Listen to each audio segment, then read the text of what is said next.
America के हवाले से बड़ी खबर निकलकर सामने आई है। अमेरिका ने F-35 के अंदर लंबी दूरी तक मार करने वाली मिसाइलें लगाने का फैसला किया है और F-35 के वो जहाज जो इजराइल के पास हैं उनके ऊपर ये लंबी दूरी की मिसाइलें लगेंगी। इसके अलावा बड़ी अहम खबर है कि इजराइल और अमेरिका मिलकर लेजर हथियारों के ऊपर काम करेंगे, जिसके हवाले से मैं कल भी आपको बता चुका हूं।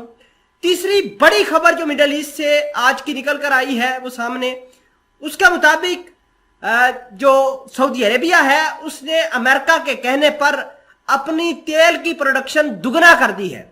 ये सभी चीजें आज की इस वीडियो में हम आपके सामने शेयर करेंगे। छोटी सी गुजारिश है कि आप हमारा यूट्यूब चैनल हसनाट टीवी को सब्सक्राइब करके पास मौजूद घंटी के निशान को दबा लें ताकि लेटेस्ट न्यूज आप तक पर वक्त पहुंचती रहे। बड़ी अहम खबर यह है कि F-35 जहाज जो अमेरिका के हैं और जो अमेरिका ने इजराइल को दिए हैं वो अब जो है उनके ऊपर लंबी दूरी की मिसाइलें लगेंगी।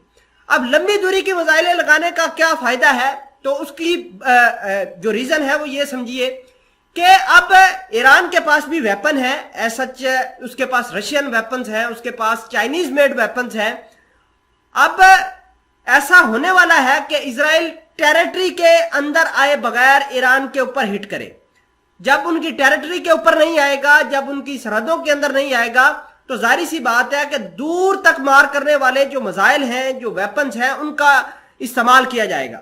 तो अमेरिका ने कहा है कि ईरान पर हमला करने के लिए हमें लंबी दूरी वाली मिसाइलें और उसके लिए जहाज चाहिए होंगे, तो उन्होंने ये स्टेप उठाया है। दूसरा बड़ा कदम जो उठाया है वो ये कि सऊदी अरेबिया ने अब अमेरिका के कहने पर कच्चा तेल दुगना प्रोड्यूस करने का फैसला किया है। अब सऊदी अरेबिया रशिया से ज्यादा तेल की जो प्रोडक्शन करेगा और दुनिया को एक्सपोर्ट करेगा। देखिए कि अमेरिका के सदर बाइडन इसी वजह से सऊदी अरेबिया जा रहे हैं, उनकी कोई और मंशा नहीं है। अगर आप पीछे जाकर तारीख उठाकर देखें तो सऊदी शहजादा भी अमेरिका के सदर बाइडन को बुरा भला कहते हुए नजर आए और सदर बाइडन ने अपनी तकारीर के अंदर यह कहा कि मैं शहजादा मोहम्मद बिन सलमान को जमाल खशोगी वाले चक्कर में फंसा दूंगा।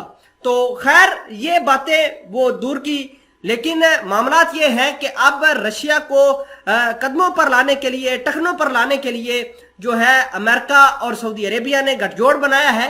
और अहम बात यह है कि जहां सऊदी अरेबिया अमेरिका की तेल की जरूरियात पूरी करेगा, वहीं सऊदी अरेबिया ने यह भी डिमांड रखी है कि वो ईरान के ऊपर चेक एंड बैलेंस रखे।